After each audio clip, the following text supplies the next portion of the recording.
নারায়ণগঞ্জের রূপগঞ্জে সাব্বির হোসেন খোকা নামে নিষিদ্ধ ঘোষিত ছাত্রলীগের নেতাকে ছাড়িয়ে নিতে ছাত্রদলের নারায়ণগঞ্জ জেলার সাবেক প্রচার সম্পাদক জাহিদুল ইসলাম বাবুর নামে গুলি করার অভিযোগ উঠেছে। মঙ্গলবার সন্ধ্যায় উপজেলার ফুলতা ইউনিয়নের মাঝিপাড়া এলাকায় এই ঘটনা ঘটে। এ সময় মামুন নামে এক ব্যবসায়ী গুলিবিদ্ধ অবস্থায় ঢাকা মেডিকেল কলেজ হাসপাতালে মৃত্যুবরণ করেছেন। এলাকাবাসী ছাত্রলীগ নেতাকে আটক করে গণপিটুনি দিয়ে পুলিশের কাছে সোপর্দ করেন।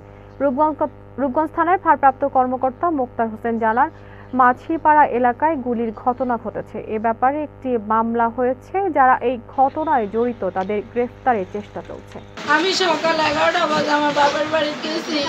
3:30টা বাজে ফোন দিয়ে কয়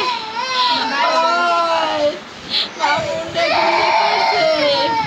এরপর আমি একটানে দৌড়ে আইছি পরে বাংলা হাসপাতাল যাইছি একটানে বেড়ে দিছে, পরে ঢাকা মেডিকেল হয়ে গেছে। পরে আমি বাড়িতে আইছি।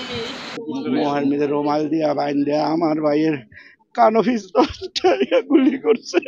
আমি হানুয়া ছিলাম, আওয়াজটা ভাই নাই। পরে জায়গার সময় আওয়াজ করছে, ডাহাত ডাহাত করে দৌড় দিছি, বিছে কয় আপনার ভাইয়েরা মাইরা লাইছে। গিয়া দিয়ে আমার ভাইয়ে হইরা রইছে, আমার ভাইয়েরা মাইরা লাইছে।